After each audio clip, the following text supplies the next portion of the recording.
So it is currently, I don't actually know what the time is, it's like 9 something.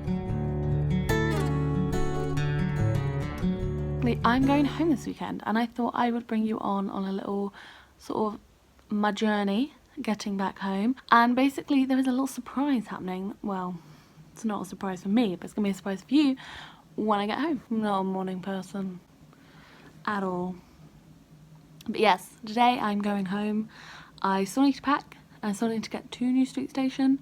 I still need to have breakfast, and I actually want to do a quick tally up at the house before I go.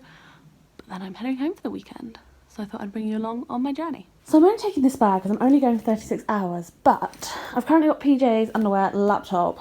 This is all the beauty stuff I need. I mean, that's not really anything, but that's something I'm taking. I want to take that book, and that's my mood tracker actually there below. But I need to take a jumper. And I don't know what jumper to take. See, I want to take this one, but it's really thick, so I don't think it will really work. Maybe.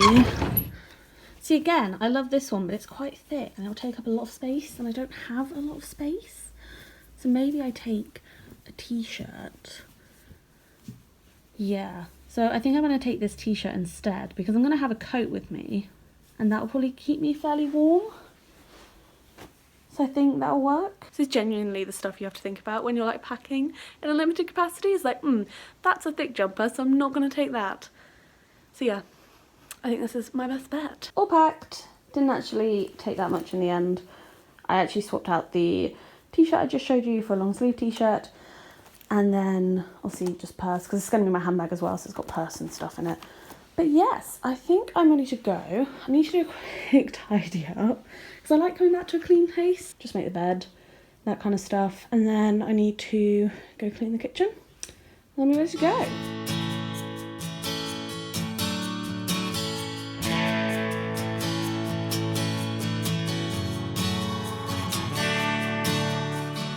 I don't know how you're about to hear me, but I'm just waiting to get my bus in New Street. So exciting. I'm actually going to do some work on New Street for a little bit. And then get my train.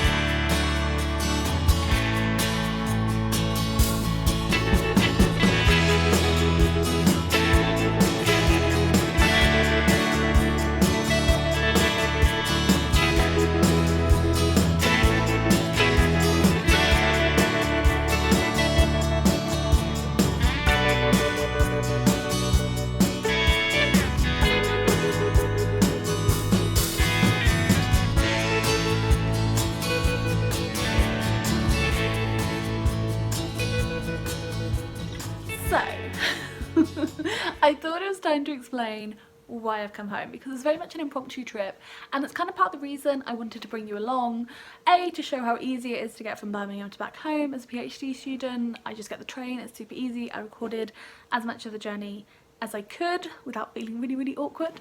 And the second reason I've come home is I'm kind of having a hair transformation.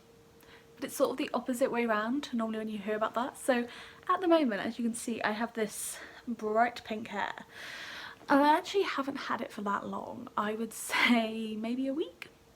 And it's not that I hate it. I've had colourful hair for 2 years. I've had all over like this before. I've had just the ends, all various different colours. If you go back, look through my videos, you'll see it changes a lot. It's more, I don't think the pink suits me as well as I thought it would, like this colour pink. I haven't had this like bright pink before. I think it really brings out the pink in my skin colour and I don't like it. And B, I think I did it on a whim, kind of a whim. So my friend Kit did it for me and I love them for that. But I just think in retrospect maybe it wasn't the right decision.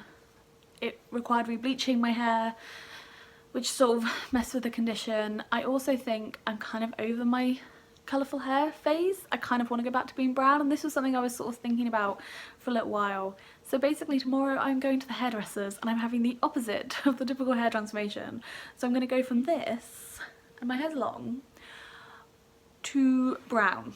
like try and get it a natural brown, because basically then I won't have to afford the upkeep, which is another big consideration. And I'm going to bring you along my journey, because that's the main reason I've come home, because I've come back to my family hairdresser who I've been going to since I was 4, and I think it's going to be a long time in the hairdressers, and I'm going to try and record as much of it as possible. But that is happening tomorrow, and tonight I'm just going to chill with the family, so I'll see you tomorrow at the hairdressers. So I've just parallel parked at the hairdressers. I hate parallel parking, but it's done, and now I'm going to go in. I'm going to see how much footage I can get. It depends on like how busy it is, and because also I don't want to like show people who don't want to be shown and all that kind of stuff, but I'll try and get the transformation, but if not, you will see the end result. Okay, bye.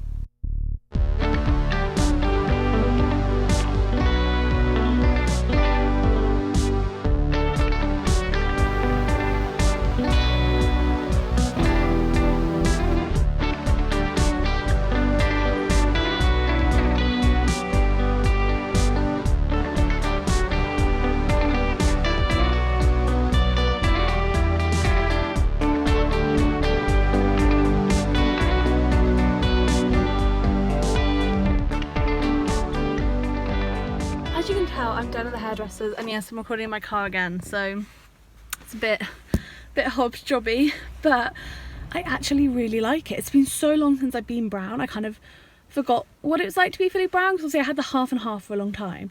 So to me, like, seeing these bits here is so strange, but I think it's really good.